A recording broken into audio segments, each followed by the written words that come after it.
Hey everybody, my name is Marion. I was asked by a few people to do a tutorial on the candy cane wreath.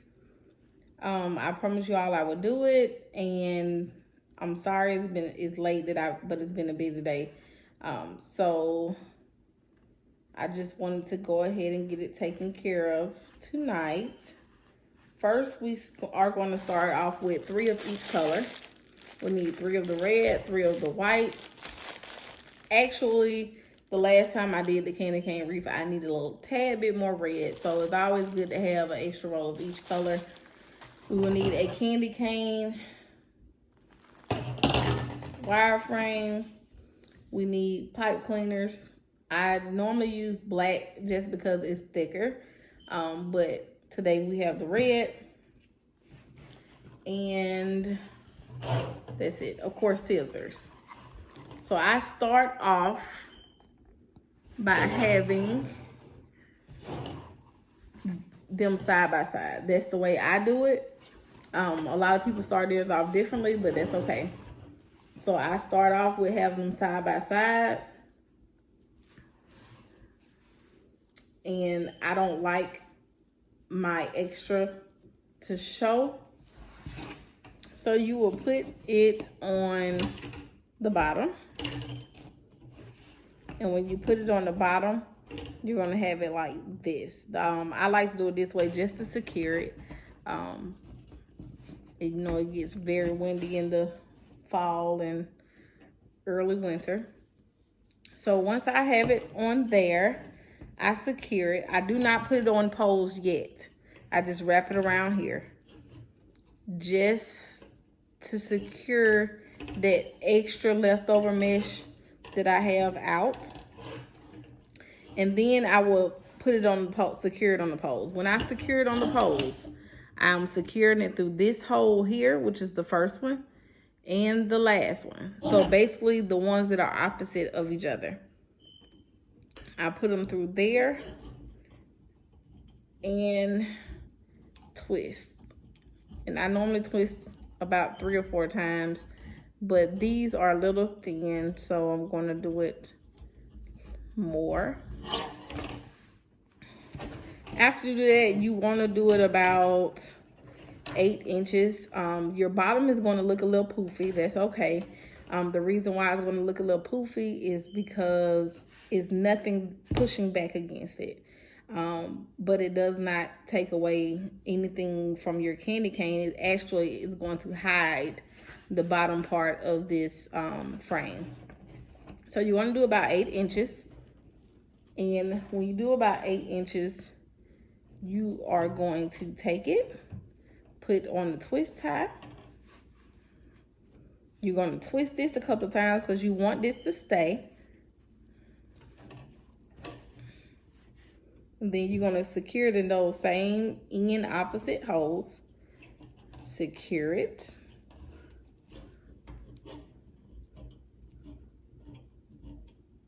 Basically putting them in the opposite holes is basically putting them over those 2 middle bars.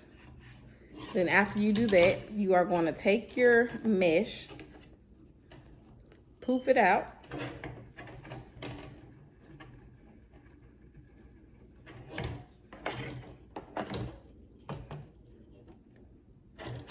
Once you have both poofed out like that, you are going to take one and stick it back in the other so that they can be basically your dominant color.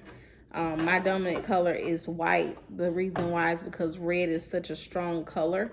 I don't want it to overpower the white. I want it to complement the white.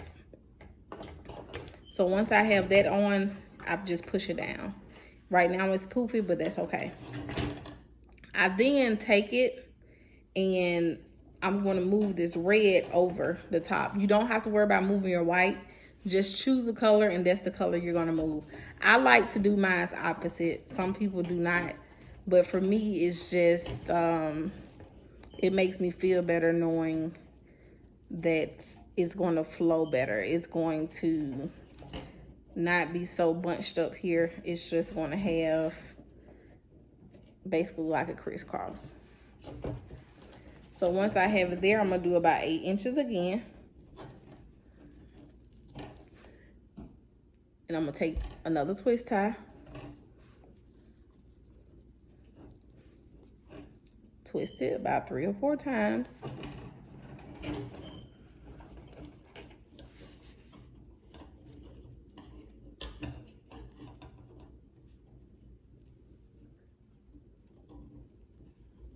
And I'm just going to twist it on here.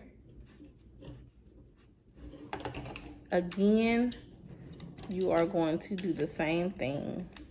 Now, most people do opposite. They would do white, red, white, red. I do not.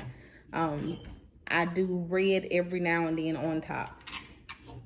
So again, I would push the white, the red into the white. Stick my hand through this hole over here and just pull it in.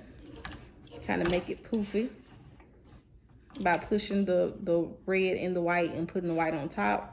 And again, I'm going to push it close together. Don't worry about when you first get started and it looks a little loose or it looks like it's not going to work out. The reason why it looks like this is because, again, you don't have much pushing against it. Once you have your whole frame done, they're going to start pushing on each other, which will cause it to do the compact look that you all like. So you're going to keep this up. You're going to do the same thing. You're going to move the red back over here because it was on the other side earlier.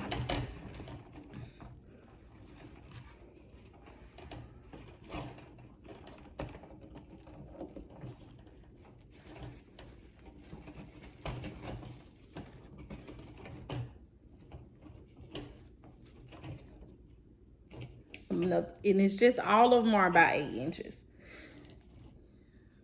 You will not have to measure any other sides.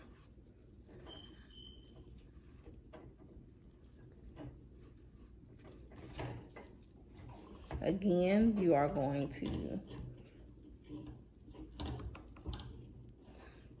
put it on there and secure it.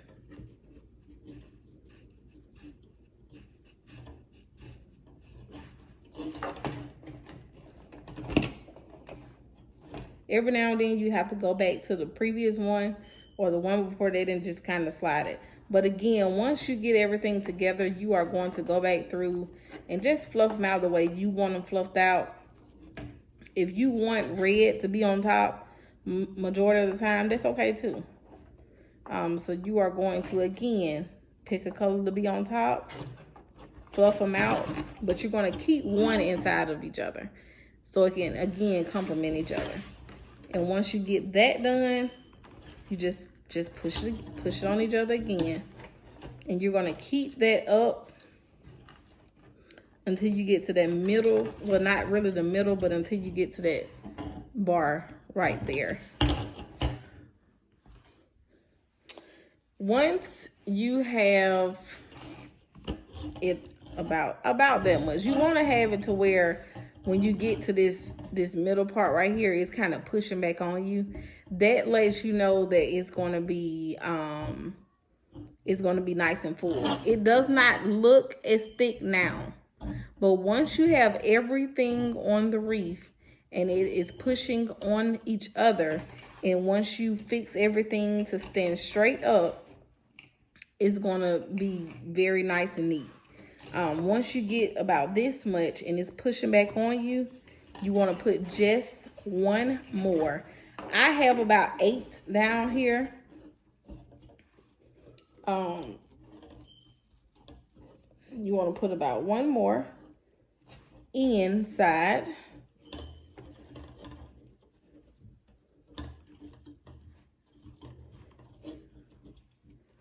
Secure it on. And then once I have all of those for that block secured and poofed out,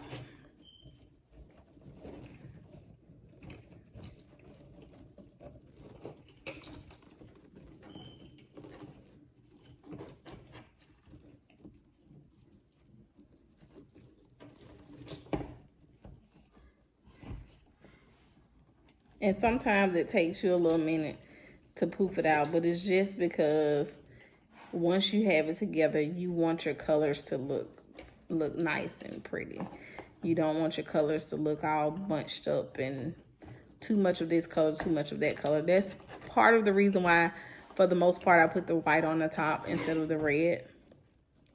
Once I have it there, once I have all of those on that side, I like to put one on this crossbar. One here, like on the other side, and the other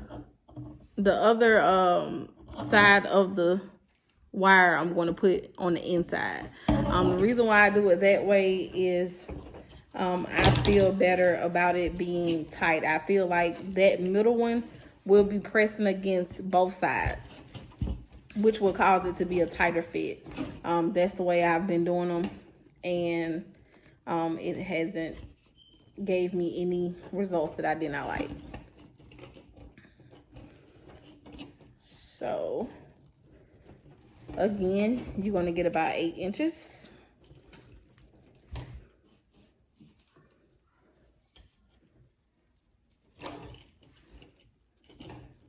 Twist it on.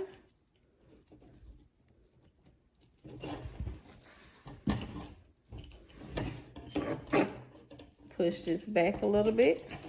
And again, you're going to put one in this hole on the outside and one in this hole on the inside.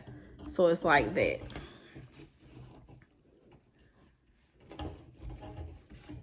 And you're going to secure it on there.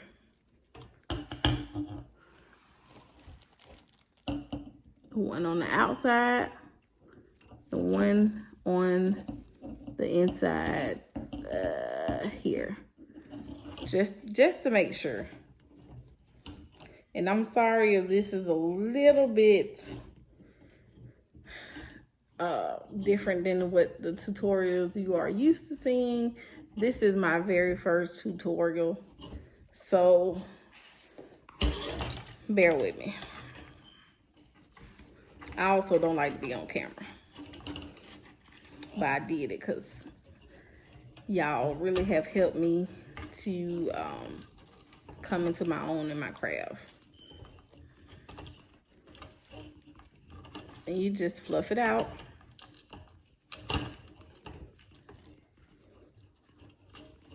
And once you have that fluff out, that is your middle one. Once you have that fluff out, you then can start. Again, like I said, sometimes you have to go back to the one before and just poof it out. This is not one that you're going to do real quick. Only because you want it neat. So just, again, just be patient and just poof. Some people poof at the end. I like to poof in between just because I like to know how much I need to push in there.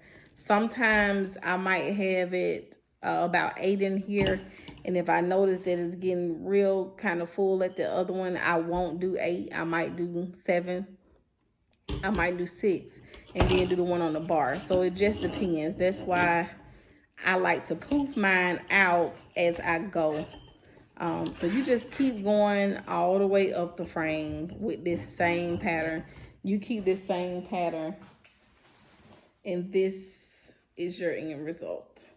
Once you have everything done, this is your end result, and it is beautiful. It doesn't look as beautiful while you are doing it. In fact, while I was doing it, I didn't like it until I got about right here. Once I got about right here, I really started liking it. And then once I got about right here, you really couldn't tell me nothing. I thought it was the most beautiful thing ever.